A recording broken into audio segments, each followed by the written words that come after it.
Hi, I'm Robin Raskin here at Digital Health Live Studio, and I'm here with Shafi Ahmed, Dr. Ahmed to us, who just finished wowing the audience with this thing, Google Cardboard Glass. But tell us what you did with this Google Cardboard Glass. So Google Cardboard is a rather cheap device that allows technology to disseminate it. So I used a 360-degree camera in the operating theatre. We created a video, live streamed, which people on their smartphone could download an app, pop it into the Google Cardboard, then put it on, and they'd be immersed into our operating theatre, looking around and seeing what's going on and being taught, essentially. So you let them watch a live surgery I did. That you performed? That I did. Now, why would you do that? Why would you? Some would say it was a crazy thing to do.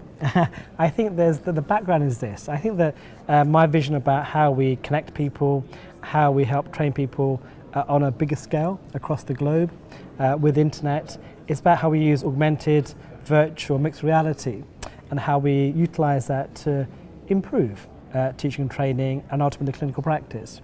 So the reason for doing it were, I think, to demonstrate that this sort of low-cost technology could help many people around the world to help train and educate and also make healthcare more equitable. Right, so I know you talked about training doctors who didn't have access to top-rate teachers and mentors. That's one thing. I know you also talked about patient involvement. Yes. And you actually had patients watching their surgery. Yeah, this is interesting. It's one of the, it was interesting because I always thought, okay, where's the boundary for live recording? How does the patient feel about being operated on, number one, which is emotive, but secondly about viewing the operation? And how do the family themselves think about this? So a lot of people are a bit uncomfortable with that, but I think the best thing to do is to challenge it, ask people, let's do it, let's see what the patients have to say. Ultimately, it's their body, it's their consent that you're after.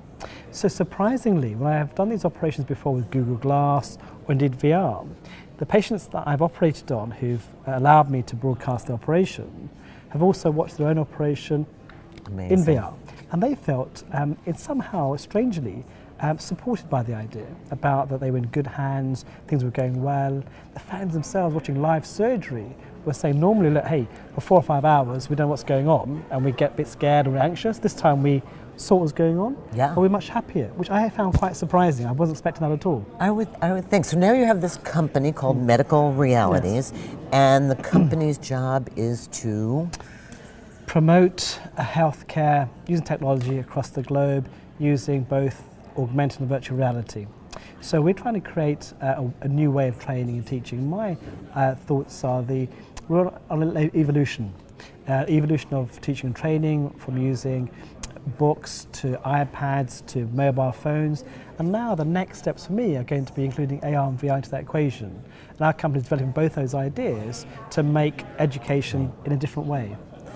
So VR today is pretty rudimentary, shall we say? It's one way, you're doing it, nobody's getting any feedback. If they've made the wrong cut, you will never know about it. So how do you see that progressing? Undoubtedly the technology will get better. It'll become more cheaper and easier to record these videos. But if you get away from the wow factor, when you put this on, or a Samsung Gear VR, an Oculus Rift, there's a certain amount of wow factor involved. And every time you put it on, there's a wow. Let's get beyond the wow factor. What's the educational value? And how do we make that much better? People want more than just visual clues. Of course, having a virtual reality headset looking around the room allows you to see how the team is behaving. And being a surgeon is about being in a team. It's not being a singular person. We've got to get away from that notion and actually think about how you behave and cope with things going on around you. And that's immersive, that's helpful. So I think that, but going forward, people want to feel, they want to touch, they want to use their senses. Ultimately, the way VR's developing, people develop all those skills around you and those senses to make this much more immersive, so you're able to feel and touch your way around this virtual world. Dr. Ahmed, you have changed surgery. I remember playing Operation as a kid, and it was really different. Thank you so much for being with us. I'm Robin Raskin here with Digital Health Live Studio.